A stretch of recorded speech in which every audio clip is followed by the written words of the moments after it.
Welcome to the Limitless Potential podcast, where together we will dive into the personal, business, and career-rich tips, techniques, stories, and experiences of some incredibly successful and inspirational people, each with their own perspectives and journeys, and each with golden nuggets of wisdom which might just change your life. I'm Tracy Stone, and I'm a master trainer in a number of career supercharging techniques, a transformational coach, international best-selling author, inspirational speaker, and a woman discovering and evolving my very own limitless potential day by day.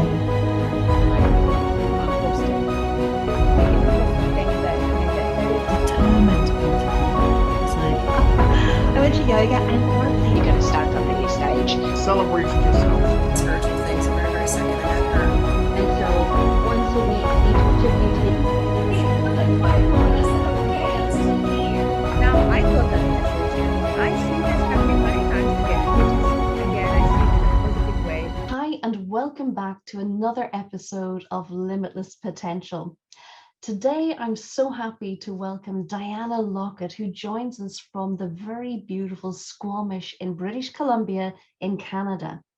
Diana is a visionary conscious communication coach who helps leaders and speakers to communicate with confidence and clarity and build relationships that are rooted in trust, collaboration, and cooperation. Her transformational coaching and speaking uses her superpower of creating safe and unconditional spaces to invite individuals and groups to compassionately experience and express all parts of themselves through a lens of loving acceptance, inner wisdom, and relaxation. And it's in these states that one can show up and communicate authentically and to create inspired action to serve from a joy-filled life. Diana is also a 5 times international best-selling author, transformational speaker, communication consultant, and a spiritual somatic coach and healer. And she's here with us today to talk about her journey and how she taps into her very own limitless potential. Welcome, Diana, and thank you so much for joining us. Thank you so much for having me here, Tracy. As you read the bio, I'm energized and excited to share my journey with you and with your listeners. And I really believe that we are all here for a very, very precise reason that is unknown to us. And when we get to unpack our own journey, some of it starts to make sense. And that's what's happened with me over the last 5 years or so. Well, I'm so excited to draw that story out and to share it with people. And I know that you have so much to share with us. So let's get stuck in and get all that juicy goodness out. So Diana, as I like to do, I like to start back at the beginning, because you didn't start life as this incredible, accomplished woman. You started out as a little girl and you had to make choices, you had to find your way in life. And often it's in these choices and in the lessons that we learn in our formative years that this is what we bring with us and helps to encourage us through our life. So let's go way back in time. And if you would, Diana, share with us what it was like growing up for you. Yeah, thank you for that question.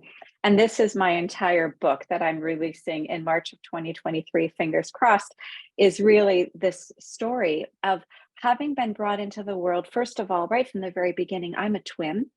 And so I shared this beautiful warm space in my mother's womb with my twin sister.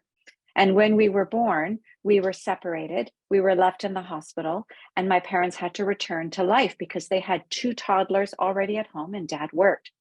And understanding what I do about emotional, energetic needs, there were parts of me that would have had many of my needs unmet in terms of building really safe and healthy attachments. So we're going to park that because that showed up later for me closer to when I was 50, how that impacted my life. So I understand that I didn't have some of those attachment bonds that I needed, healthy attachment bonds. You know, I would have cried and nobody would have responded. I would have been in a neonatal or clinic or room. And I imagine the nurses wouldn't have responded to my cries. I wasn't held. I was separated from my twin. And I was there for, I don't even know if it's 3 to 5 weeks. No one was able to give me a proper answer to that. So that was my beginning. And then I moved into a home with 3 siblings. There were 4 of us under the age of 2. My parents had the twins, a 1-year-old and a 2-year-old. Dad worked full time and probably overworked, and mom was overly overwhelmed. And so she dealt with that with prescriptive medications. So I would come home most days enthusiastic, ready to share my day, bounce into the room, and mom was asleep, unconscious on the couch again. And so I would tiptoe to my room. So very early on, I learned that my energy, my enthusiasm for life, my natural state wasn't welcomed. There wasn't any space for it to be held or received. Dad, on the other hand, worked and drank. And when between, we were brought up with the phrase, wait until your father gets home. And that could have happened at 2 a.m, where we would have been woken up and hit, usually with a strap. So life was full of fear. Life was full of unsafety for me growing up. And still, there was a part of me, this is the resilient part of me, my natural state that always wanted to express. And so I would practice singing. I would practice reciting poems out loud. I would get dressed up and pretend to be singers. And literally, if you can remember the scene of, I can't remember the name, but like I would just run into the room, slide into the room and start to pretend to be this singer, this like French Canadian singer. And I was like 7 or 8 years old. And I talked so much that my sister, who's my twin, talked later in life because I talked for her. And then when I was 7, it was Christmas time, and I opened up my stocking and I got a gift. Now, remember, I would come home energized at the end of the day, wanting to share with my mom. She was unconscious on the couch, so I would tiptoe to my room and I would just swallow what it is I wanted to say. And then when I was 7, I got this gift. And I don't know if your listeners obviously won't know what I'm holding, but your YouTube people will. It's little chatter teeth that you wind up and they chatter, chatter, chatter. And my whole family thought that was really funny because I was known as the chatterbox. Of the 4 girls, I'm the one that spoke the most. The message that I got was embarrassment, shame. And so this was the time that I had these imprints of who I am is too big in the world. No one can hold and receive me. And now my voice is not welcomed because it's ridiculed. And so I started to shut down my voice. Now, the thing is, when we shut down our voices, we also shut down our entire emotional energetic system. Some of this is the work of Dan Siegel, where we have a zone of tolerance in our nervous system. And for most of us, it's pretty wide. We can experience some pretty ecstatic, blissful feelings, and we can experience some really painful lows. And we pulsate between those states through life. For most people, probably 80 to 90% of the population, if we haven't been permitted to be fully expressed as we are, then our emotional and energetic system starts to narrow, and we start to live through a very narrow bandwidth. And we've heard lots of people way before, but Brene Brown really popularized it. When you numb one feeling, you numb all feelings. Well, your feelings are an expression of your emotional energetic state. This is your communication. This is how your body communicates with you and how you get to then interpret that and communicate it into the world in a healthy or unhealthy way. Got it so far? Absolutely. And Okay.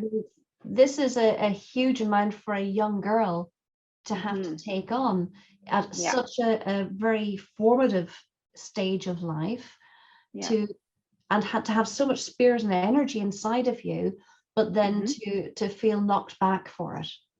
Yeah, it was very unwelcomed, and it's likely because, and I don't hold any blame, and I've done my deep forgiveness journey, and my parents did the best they could. My phrase is, everyone does the best they can, given their model of reality of the world, their capacity, their imprints, and their resources in any moment. I firmly believe that. And so I know my parents did the best they could, but my reality growing up was abuse and neglect.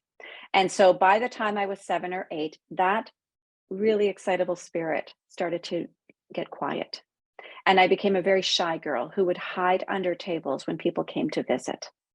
I was shy. I would hide behind my mother when we were walking through the schoolyard at lunchtime because she was the lunchtime supervisor. And I carried that energy with me through my entire adolescence and through my early 20s and into 30s. So that became my imprint of who I was and how I showed up in the world. And it came with this fear. It came with an unknowing of, what am I supposed to do? What do other people think about me? How do I impress? I was riddled with insecurities. And it all came from that little girl who so longed to be in the world as she was and wasn't permitted to be so. Mm. Now, the interesting thing is, I became very quiet, and that was rooted by insecurity. But I went into a profession to help other people find their voice. And it started, I went to graduate school to become a speech and language pathologist. And I worked for 32 years in a career where I helped other people access their voice. And my specialty was nonverbal children, children who are on the autism spectrum, cerebral palsy, severe developmental delays, critical head injuries, whatever it might be. I helped to find communication systems for them so that they could communicate. And so as I reflect back, and I wrote my first book in Ignite Female Changemakers in 2020, it was released. And as I follow the breadcrumbs of my life where I didn't feel like I had a voice, I went into a career where I helped other people to access and create a voice. And I still do that now. I do it as a philanthropy support services in orphanages in Africa, where they would have no access to communication services. I do some volunteer work with them virtually, which is the benefit of this incredible virtual world that we live in.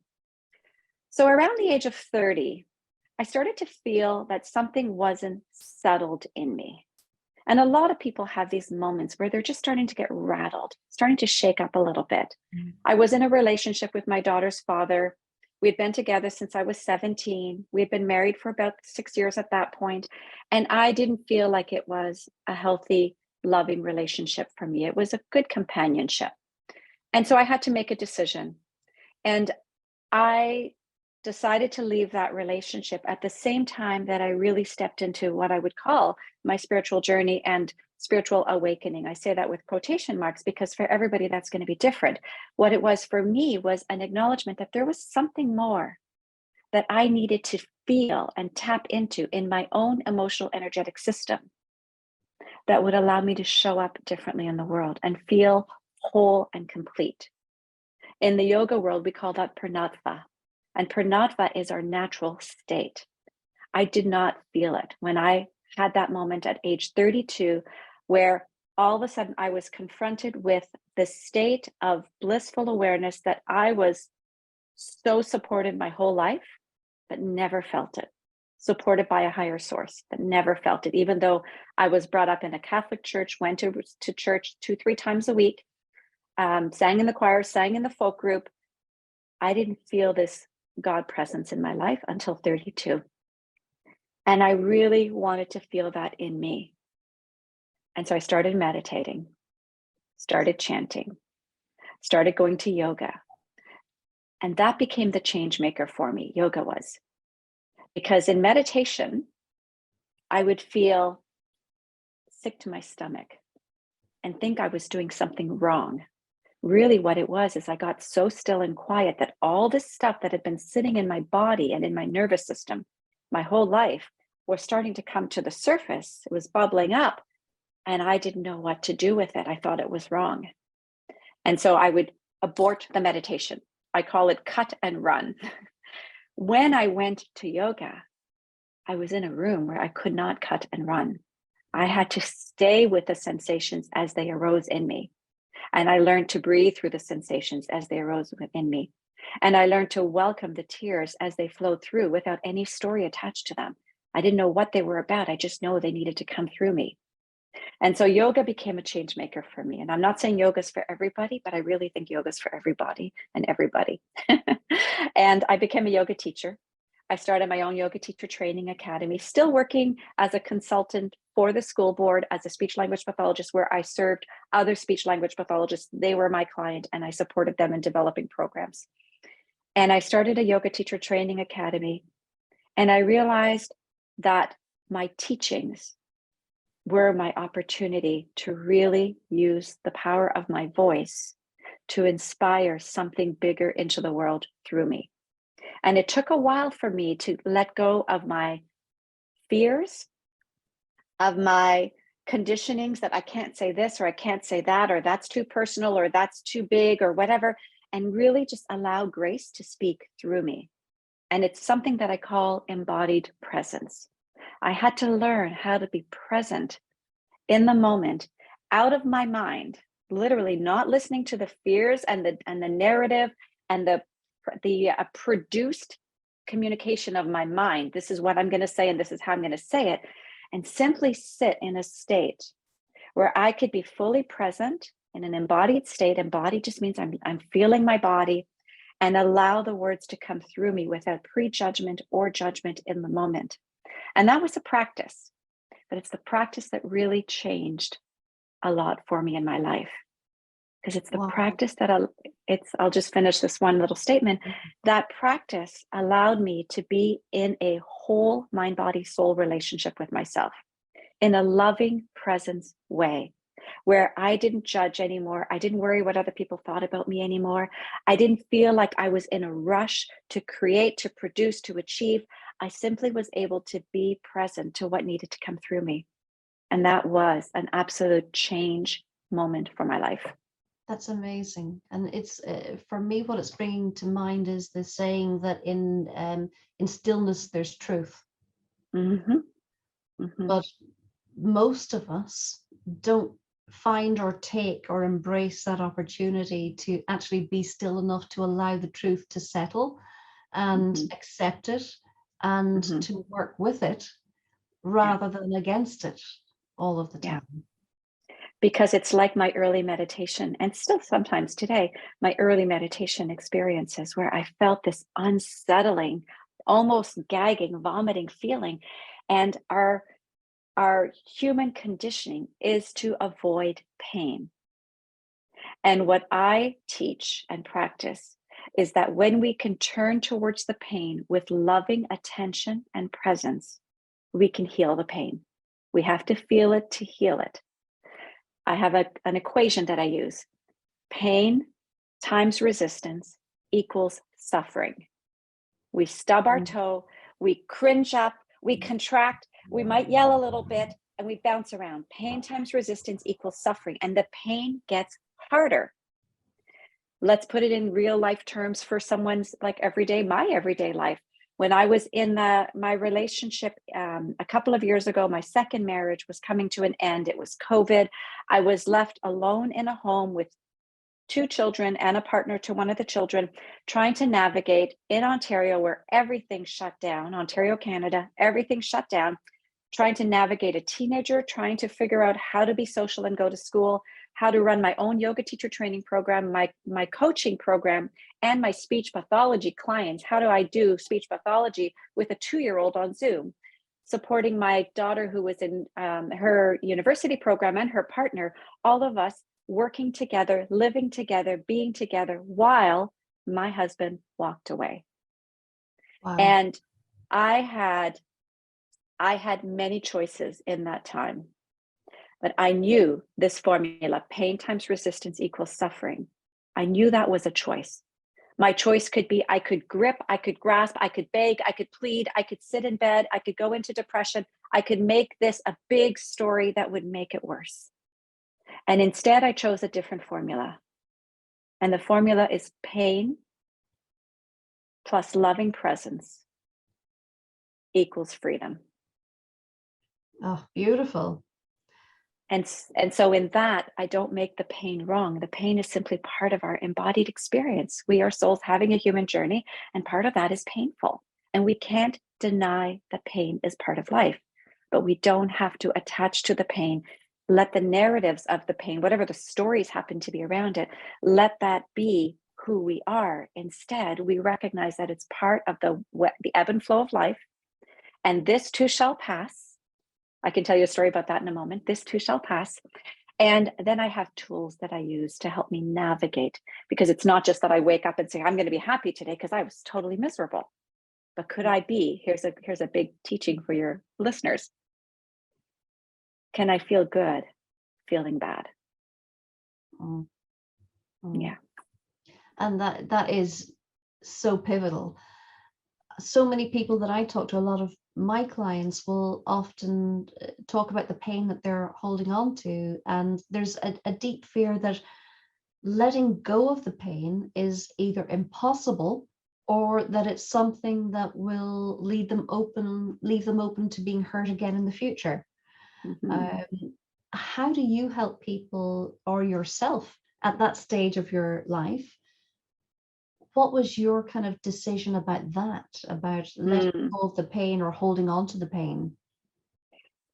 That's a great question. And don't forget, my pain was very old as well, right? I was dealing with the pain of that newborn child separated from birth, who created her own imprints of attachment, which for me was really anxious attachment. So when my husband left, my habitual, not natural, but habitual tendency was to want to run and say, no, come back, come back, come back. And then I would be met with a resistance from him. It's like, no. And I would have to go back and process that on my own completely. Because remember, it was COVID. We were shut down. I was by myself. Over the time of 4 months, my husband left, my father died, my cat died, and my daughter moved across the country, which was a really good thing for her. And I found myself fully alone with a teenage boy who I did not have the privilege of staying in bed and processing this all day, every day for months and months, because I had to get up and work. I had to get up and take care of him. And I had to recognize that everything I went through, he was going through. And so I had that responsibility. Thankfully, I recognized that.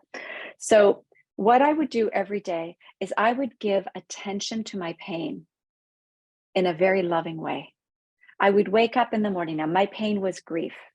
And to be honest, grief is at the bottom, at the root of much of the pain in the world today, and manifested and disguised as anger and aggression and everything else. And it's often this unmet needs of grief, the grief of my little baby self who was separated from her twin and not held, and whose cries were not responded to, the grief of a little girl who came home at the age of 5 or 6 and found mom unconscious, the grief of the little girl who didn't feel safe in the presence of her father. And there's other stories I could attach to my grief, but the stories didn't matter.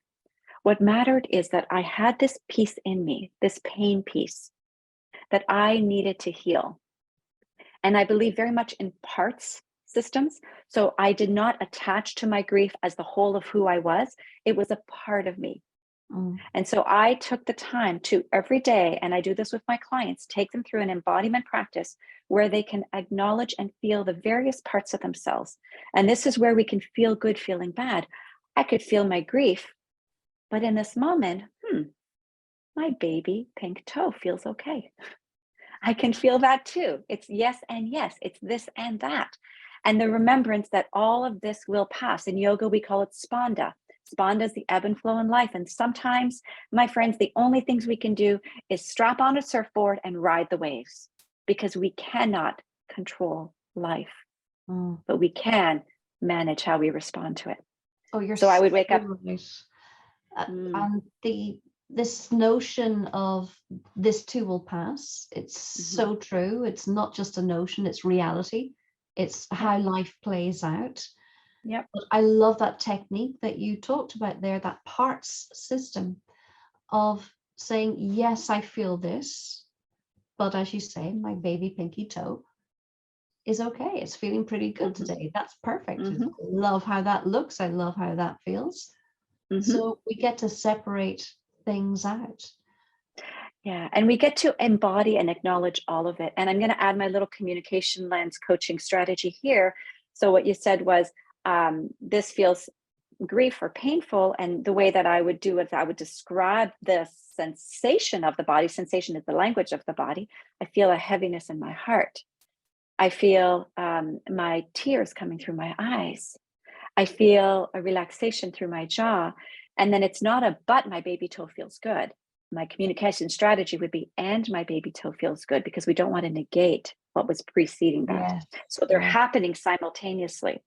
I take my clients through a practice called Realign to Thrive, which is going through the embodied state. So recognizing all of that and remembering that through it all, we are all miracles.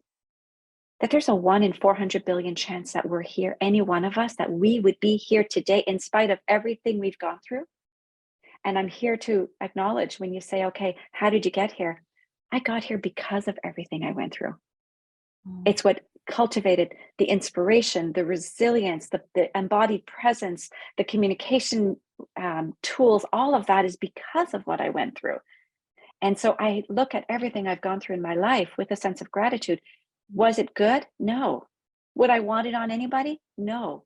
Can I be grateful for the experiences and how I have cultivated my life through these experiences? Absolutely. When I go through these practices with my clients, of course, there's breath work involved, because my mantra in one of my books was breathe and everything changes. Right? Neurophysiology of breath is so powerful. If you don't have a breath practice is simply take 3 deep breaths before you go into a meeting, before you have the difficult conversation, before you go into something that is like, even if you stub your toe, can you take your breaths? And Eckhart Tolle says 1 breath is an entire meditation, because it has that neurophysiological impact on your body. Tuning into the body and feeling the parts of the body. I'm aware that this is like this. Curious. Mindfulness, my definition is paying attention with kindness and curiosity. So there's no judgment. Like, my stomach is in knots. Oh, interesting. Right? The body's always giving us information, but we judge it, we resist it. Pain times resistance equals suffering, and we land in a state that we're not happy with. Instead, stay curious. Then I take people through some various communication strategies and techniques. For example, I teach people how to speak their withholds, because people hold onto information and they don't share how they're feeling until it creates this massive energetic emotional tension that then becomes an obstacle to intimacy and relationships with all people, not just partners, but all people. I teach people what words are really helpful to open communication and relational experiences and what words are not. And at the end of the practice, we go through a 3-part process. And this is all, Realign is an acronym for all of this, a 3-part process where I ask my clients, myself, and include and invite people to ask themselves, what does life want me to know right now? So we go into this embodied relaxation. And what does life want me to know? And you could change life with, what does my God of my understanding want me to know? What does the universe want me to know? What does my heart want me to know? Now, this is going to come through as a mind response, but that's okay, because this is where we find the mind-body connection. The body, it's a bottom-up approach where the body starts to cultivate and access its wisdom and then gets expressed through the mind and the genius of the mind. So it's what we call embodied wisdom.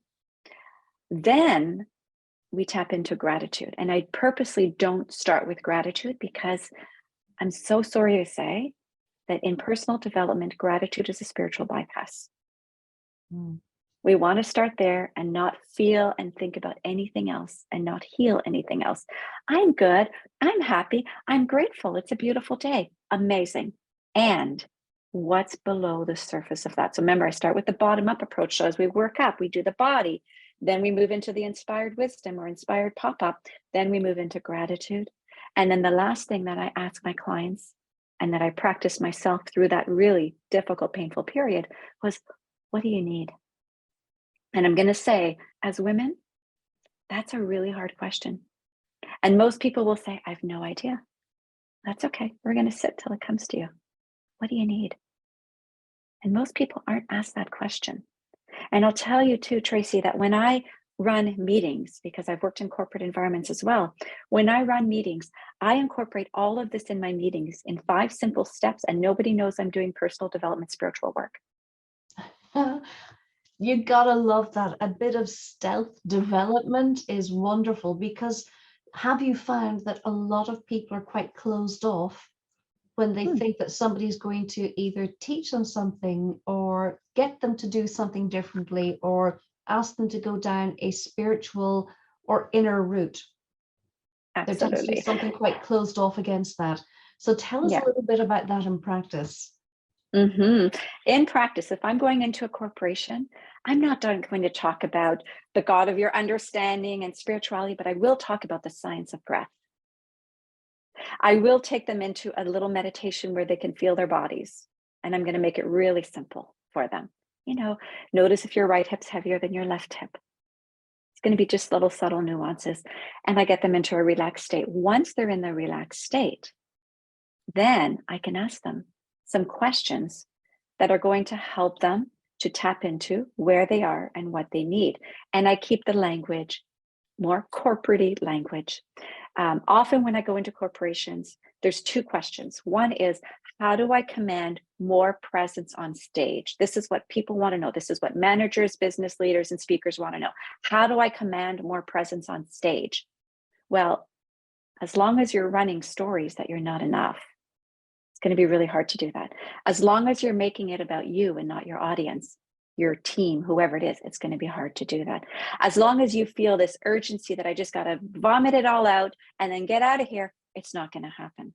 So the practices that I do with my one-on-one coaching clients, the practices I do myself every day are the same practices I give in corporations. I just call them slightly different things. So we still have to slow it down. I love this so much, Diane. I really, really love this. You're definitely preaching to the converted here. I know. And this is what people need more of. They so need this in their life, but very often there is a feeling, I shouldn't need help. I shouldn't need this assistance, yet I need to be able to speak better and have that presence on stage.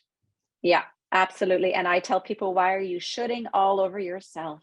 We are interconnected human beings and energetic, emotional beings. And we have received this imprint along the way that we have to show up with two states. One is dependence. I overly need you. There's a neediness there. I would have been a very dependent child and young adult. Very, very dependent. So important what other people think about me.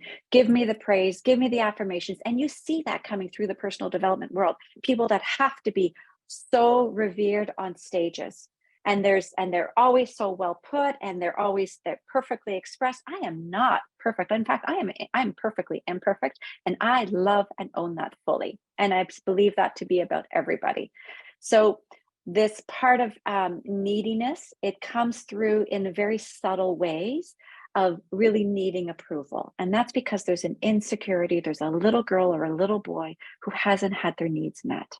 The other way that we show up is through full independence. I don't need anybody. I don't need anything. I got this. I read the book. I know what that recipe tastes like because I read the recipe. Never made it, but I know what it tastes like because I read it, right? We've lived through that life of independence too much. And it shows up in relationships, not just at work, but it shows up in relationships. When I was 32 years old, starting this journey, one of my awakening moments, I don't think I've shared publicly, except in my next book that's coming out in a few weeks, is a friend of mine's husband said to her, Diana is such an incredible woman. She's so successful. She's such a wonderful mom, but she's an ice queen. Wow. And I looked at that moment at myself in the mirror and I said, hear this, please, friends. Where is he right? I didn't go into defense or denial. I knew there was a truth there. And I had to say, where is he right? And that started my deep excavation journey, following the breadcrumbs of my life. Why is my heart and energetic system protected? Because it needed to be for my survival. But I was now 32 years old, and it would take me another 25 years to feel comfortable enough to be able to share this publicly. But where and why and how did this come to be, and how do I want to show up in the world, and what do I need to be able to unwind that independence? That was my independence. So now, recognizing that we are interdependent, we need each other. I always say we may not have it all together, but together we can have it all. And how do we bring that's what we need to bring into the world. That's how we heal the world. That's how we stop wars. That's how we have relationships that are healthy and corporations that are so supportive. And when they say what they do what they mean what they say, they do it. And it's helpful for the entire planet. You're so right.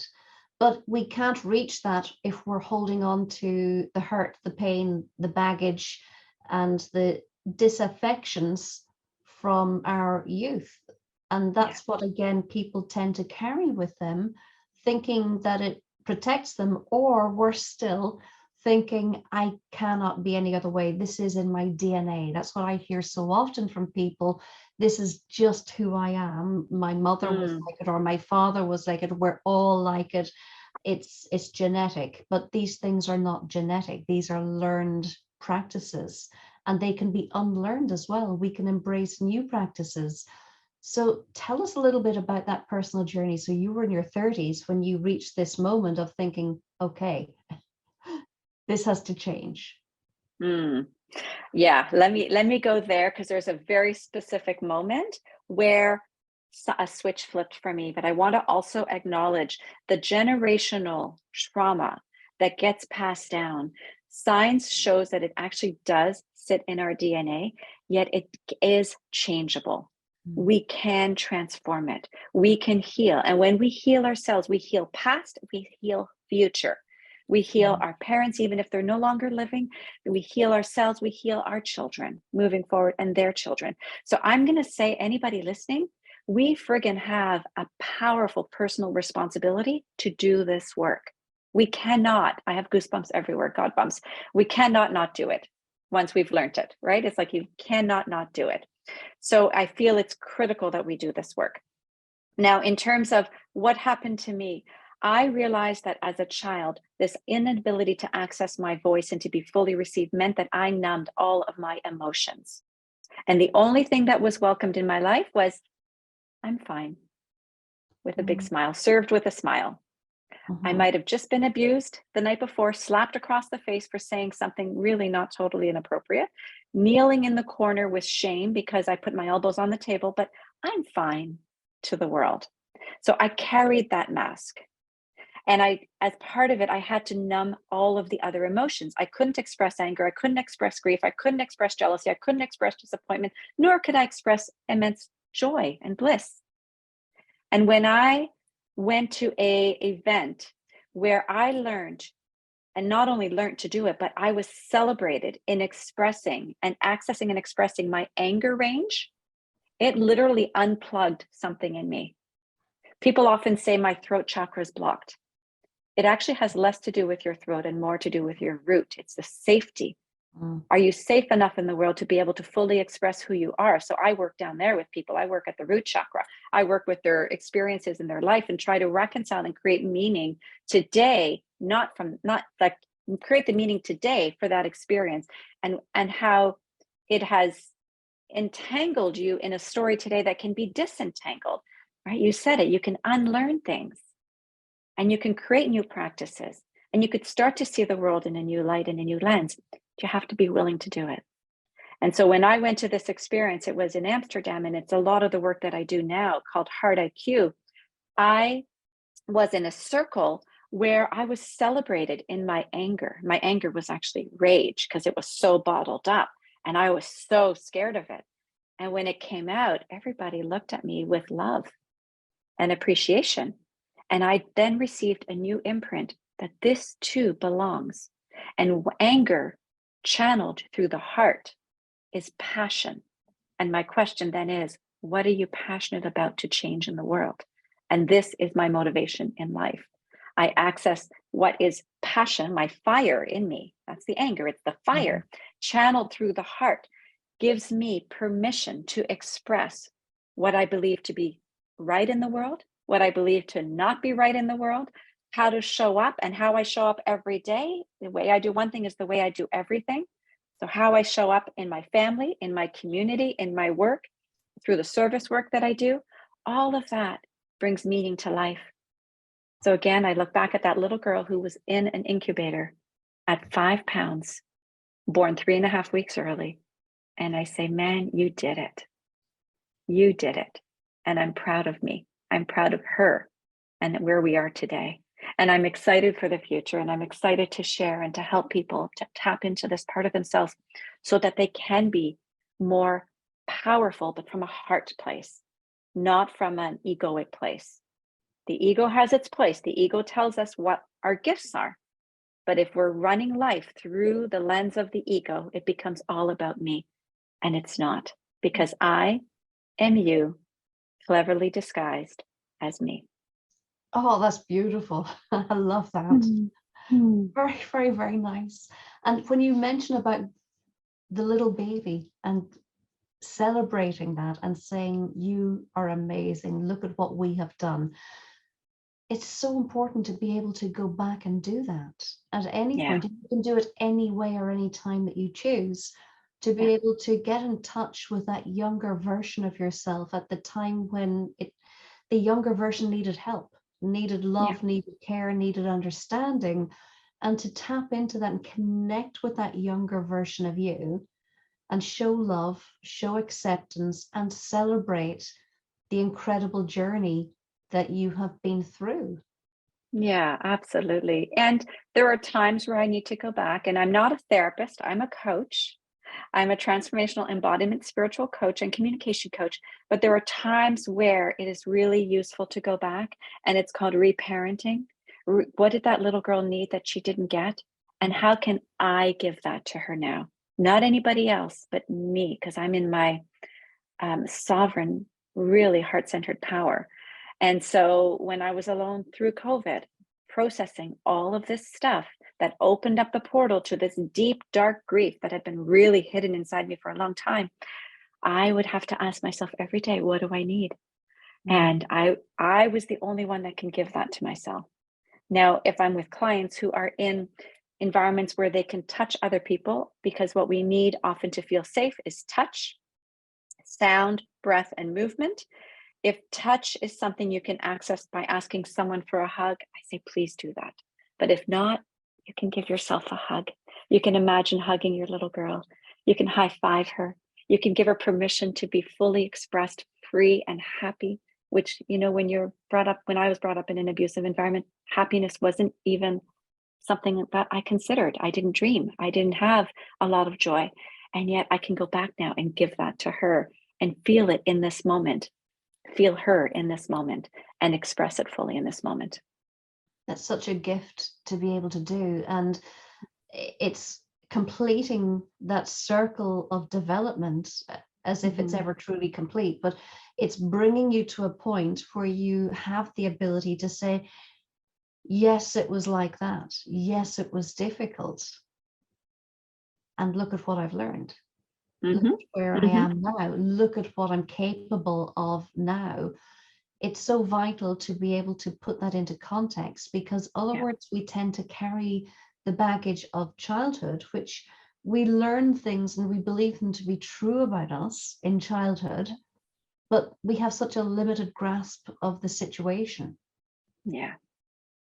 And so much of what we learn is in our unconscious, and we've learned it by the time we're 7.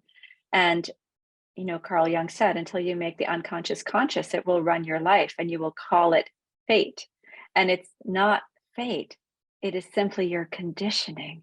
And so there's so much that really can be untangled, and we can all access this incredible, joyful, embodied presence. And when I say joy, I don't mean happiness, because remember, you can feel good feeling bad. It's a practice, it's a commitment, and it's so possible. And so this ability to tap into this inner joy is available to all of us. And we are sovereign beings. So we can choose yes to that, or we can choose yes to pain, or we can choose yes to bypass, because we are free. And every day we have choices. And the question becomes, what choice do you want to make today? And I know for some people, it's going to feel like they don't have a choice because they're so deep in the narrative and it's so painful. And to those people, find yourself a good friend, coach, or clinician, therapist, and allow yourself to practice breathing, really breathing, just breathing practices until you can feel like you can come up and take a breath. come out of the water and take a breath and be okay where you are, even if it's just for a moment. I didn't always feel like that. There's a couple of days that I just wanted to stay in bed. And this is not the first time that I've gone through really deep loss in my life. There are other moments that I haven't mentioned here today where I did not want to be here. I wanted to check out. I had a plan. I was checking out. Life was too painful. And what really kept me here is these practices that I have. It's the understanding of spanda, that life goes in ebbs and flows. And if I'm at the crash of the wave, soon enough, if I keep my surfboard on and my surfboard is simply being open to life, I will find my way back to another crest. And I don't attach to that either, because I know it goes in waves. And that's simply life. And the greatest gift that we can give each other and give ourselves is to understand that it's all going to be okay. No matter where you are, it's going to be okay. It's such a liberating truth to allow in, isn't it? Mm-hmm. It is. It's absolutely liberating. You know, in the yoga philosophy, there's two main philosophies, and one comes from a yoga teacher called Patanjali. And in Patanjali's philosophy, we are free. We are bound beings seeking freedom. And it comes with this understanding that we are all in a bind, and we do these practices to access freedom. But in the philosophy that I teach, that's rooted in the ancient tantric philosophy, we are free beings seeking boundaries.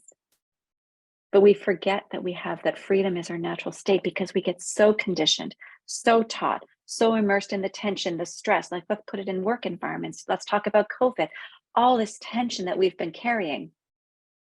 And then we have an opportunity to find our freedom again, to access it through various practices that we've talked about today. That is just so amazing. There's so many gifts that you've given us here today across all of that. And if people just do some of it, take action, they will feel a difference. Mm-hmm. I think part of the danger is hearing things and saying, makes sense, but taking no action. Mm-hmm. Mm-hmm. At the end of the day, take inspired action. You get to choose what your action is, but if it can be inspired action, that can only come from a state of creating calmness in your body. And how do we do that? One breath is an entire meditation. It's not hard, but it's hard.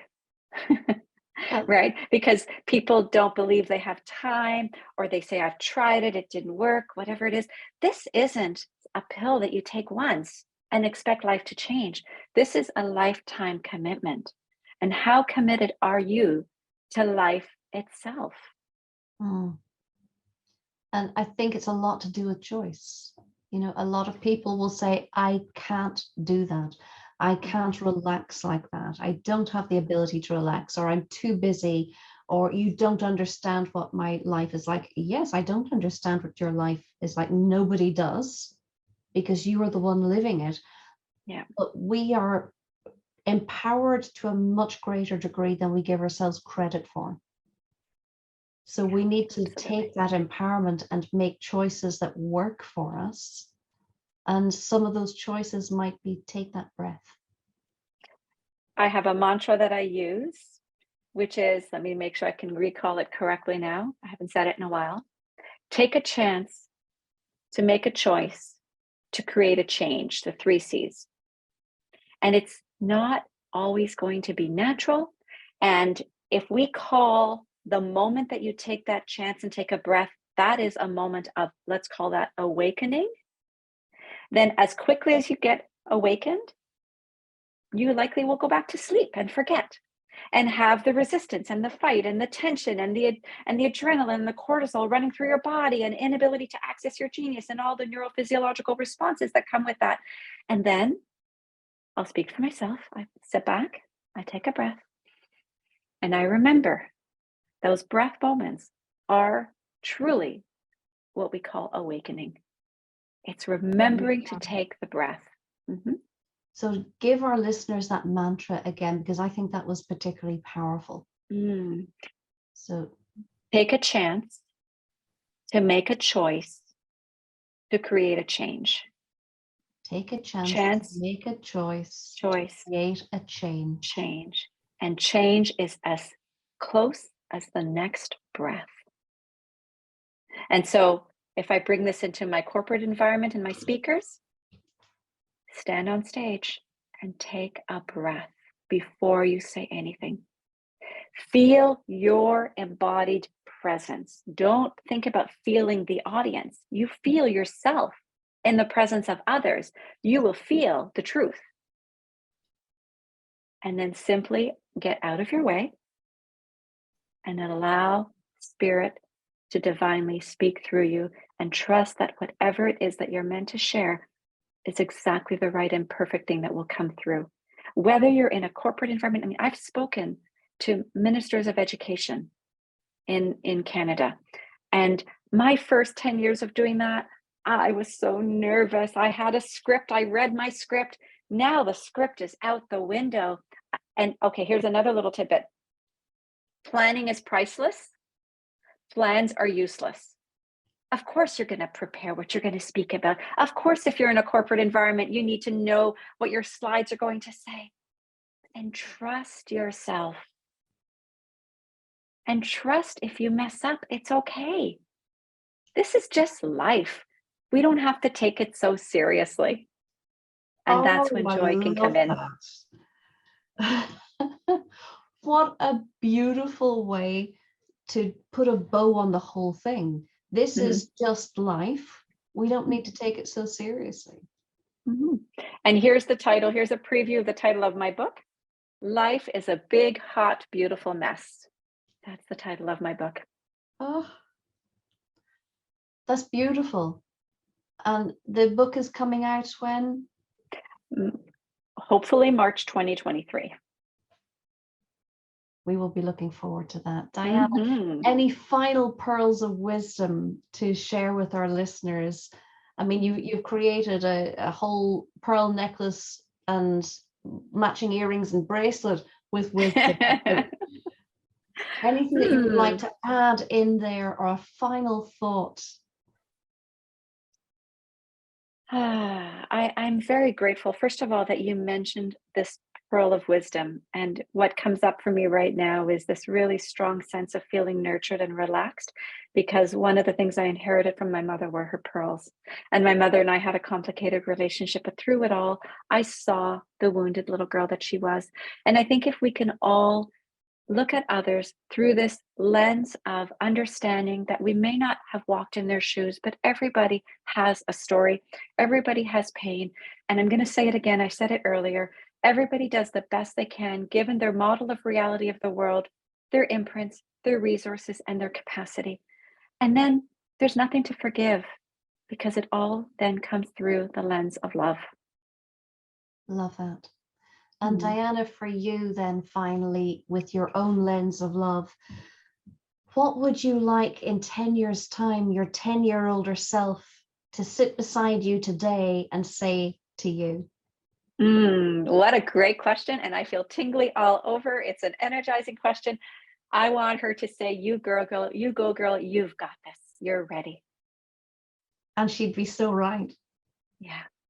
Yeah. That's just beautiful. Diana, Yeah. thank you so much for sharing so many things with us today. I've loved it, and I know I've taken an awful lot away from it. So thank you from the bottom of my heart. Really mean that. Thank you so much for having me here. Thank you to your listeners for listening. If anyone wants to reach out, dianalockett.com is my website. I'm happy to connect anytime. Oh, people need to be finding you for sure. And you'll be coming to stages in the not too distant future as well, at many events. Diana is an amazing speaker, so you need to be looking out for Diana. Do you update on social media about events that you're doing, or your website? Yes. Yeah, both social media is where I'll update events. Website is more where I have my offerings. So social media, Diana Lockett on Facebook, or DM Lockett, I believe is how you'll find me. Or Diana Lockett Coach on Instagram. I'm not as present on Instagram. My community is on Facebook, so I stay where I know my people are. And my website does have all the various programs that I offer as well. And I just want to thank you again, Tracy, because I really appreciate what you're bringing into the world. I love your energy, your calmness, your radiance, your embodied presence, and it let me be so comfortable and in flow for this conversation. So thank you. Oh, the feeling is definitely mutual. We could keep chatting, I think, indefinitely, but thank you so much. And it really has been a pleasure. And I'm sure our listeners will have learned an awful lot from that. And you will have people looking you up for sure. They need to be.